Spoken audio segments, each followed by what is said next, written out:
தமிழர்கள் அனைவருக்கும் வணக்கம். இன்னைக்கு வீடியோல நம்ம பார்க்க போறது ரொம்பவே லேட்டஸ்ட் டெக்னாலஜியோட லான்ச் ஆன Vivo Nex Dual Display Edition or Vivo Nex 2 இதோட ஓவர்வியூ தான். அப்படி என்ன லேட்டஸ்ட் டெக்னாலஜி அப்படின்னு கேட்டிங்கன்னா இது டுவல் டிஸ்பிளேயோட வருது. ஆமாங்க, ஃப்ரண்ட் அண்ட் பேக் ரெண்டு சைடுமே டிஸ்பிளே இருக்கு. அது மட்டும் இல்லை, இதில் நாச் கிடையாது, அதுக்கப்புறம் ஃப்ரண்ட் ஃபேஸிங் கேமராவும் கிடையாது. ஸோ இதுதான் ரெண்டு டிஸ்பிளேயோட லான்ச் ஆகிற இரண்டாவது ஃபோன் அப்படின்னு நம்ம சொல்லலாம். ஏன்னா ஏற்கனவே நூபியா டுவல் டிஸ்பிளேல லான்ச் ஆகிடுச்சு குளோபலாக. ஆனால் இந்தியாவில் லான்ச் ஆகக்கூடிய முதல் டுவல் டிஸ்பிளே Vivo Nexாக தான் இருக்கும் அப்படின்னு நம்ம எதிர்பார்க்கலாம். ஸோ ரொம்பவே இன்ட்ரெஸ்டிங்கான இதோட ஃபீச்சர்ஸ் என்னென்னு பார்த்துடலாம். அதுக்கு முன்னாடி இந்த சேனலை நீங்கள் முதல் முறையாக பார்க்குறீங்கன்னா என் பேர் வானா, இது technical Chennai.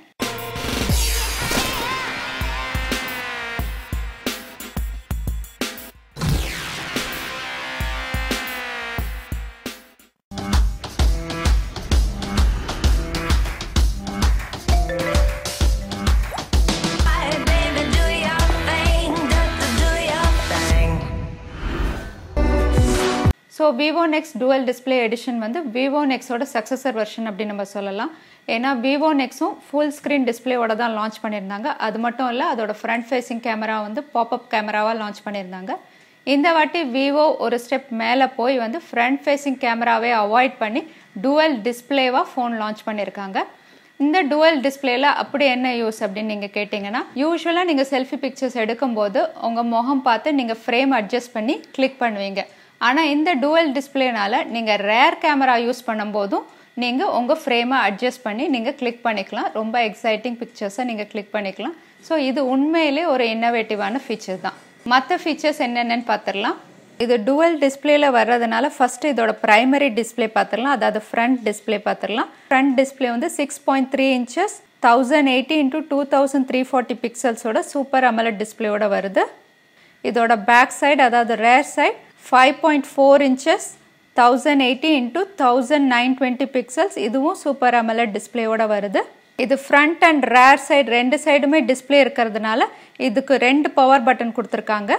So front side நீங்கள் யூஸ் பண்ணும்போது இதோட ரைட் சைடில் ஒரு பவர் பட்டனும், பேக் சைடு டிஸ்பிளே நீங்கள் யூஸ் பண்ணும்போதும் அகெயின் ரைட் சைடில் பவர் பட்டன் இருக்கும்.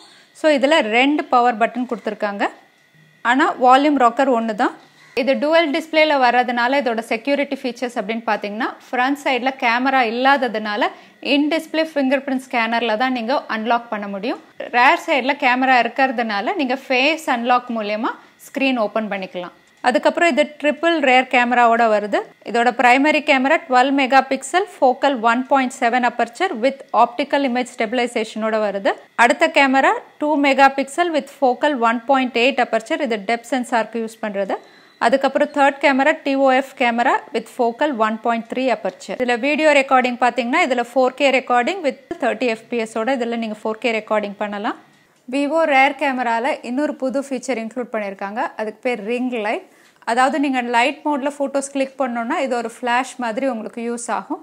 இதுவும் ஒரு புது ஃபீச்சர் தான். இது ஃபன் டச் OS 4.5ல வருது. இதோட processor Qualcomm Snapdragon 845, runs on Android 9 Pie.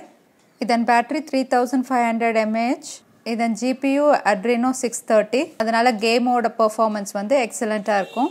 இது 10 GB RAM 128 GB இன்டர்னல் ஸ்டோரேஜோட வருது. இதில் மைக்ரோ SD கார்ட் ஸ்லாட் கிடையாது. இது USB Type-C போர்ட்டோட வருது. அது மட்டும் இல்லை, இதில் 3.5 mm ஆடியோ ஜாக்கும் இருக்குது. இது சைனாவில் 4998 yuan-க்கு லான்ச் ஆயிருக்கு. அதுபடி கணக்கு பண்ணி பார்த்தா இந்தியன் மணி வேல்யூக்கு இது கிட்டத்தட்ட 50,000 51,000-க்கு இந்தியாவில் லான்ச் ஆகும் அப்படின்னு நம்ம எதிர்பார்க்கலாம். இது இந்தியாவில் என்னைக்கு லான்ச் ஆகுது, இதோட எக்ஸாக்ட் ப்ரைஸ் எவ்வளோன்னு தெரிஞ்சதுக்கப்புறம் நான் கீழே டிஸ்கிரிப்ஷன் பாக்ஸில் அப்டேட் பண்ணுறேன். ஸோ விவோ அவங்களோட டுவல் டிஸ்பிளே எடிஷனில் நிறைய இன்னோவேட்டிவ் ஃபீச்சர்ஸ் இன்க்ளூட் பண்ணியிருக்காங்க. ஆனால் டுவல் டிஸ்பிளே அப்படிங்கும்போது ரெண்டு சைடும் கிளாஸ் பேனலில் இருக்கிறதுனால ஸ்க்ராச்சஸ் ஆகிறதுக்கான நிறைய வாய்ப்புகள் இருக்குது. அது மட்டும் இல்லை, யூஸ்வலான மொபைல் ப்ரொடெக்ஷன் கேஸ் இதில் யூஸ் பண்ண முடியாது. அதனால் அவங்க கொடுத்துருக்க பம்பர் கேஸ் தான் யூஸ் பண்ணணும். அது எப்படி இருக்கும் அப்படின்னு நம்ம யூஸ் பண்ணி பார்த்ததுக்கப்புறம் தான் தெரியும். அது மட்டும் இல்லை, டுவல் டிஸ்பிளே அப்படிங்கிறதுனால பேட்ரி யூசேஜ் எவ்வளோ தூரம் இருக்கும், சார்ஜ் எத்தனை நாள் நிற்கும் அப்படிங்கிறது வந்து ஃபோன் லான்ச் ஆனதுக்கப்புறம் தான் நம்ம யூஸ் பண்ணி பார்த்துட்டு தான் சொல்ல முடியும். இந்த வீடியோ உங்களுக்கு பிடிச்சிருந்தா லைக் பண்ணி சேனலுக்கு சப்போர்ட் பண்ணுங்கள். இது வரைக்கும் நீங்கள் சேனலுக்கு சப்ஸ்கிரைப் பண்ணலைன்னா கீழே இருக்கிற ரெட் பட்டனை ப்ரெஸ் பண்ணி சேனலுக்கு சப்ஸ்கிரைப் பண்ணிக்கோங்க. இன்னொரு இன்ட்ரெஸ்டிங் வீடியோவில் உங்களை நான் பார்க்குறேன். அது வரைக்கும் நன்றி, வணக்கம், ஸ்டே ஹாப்பி.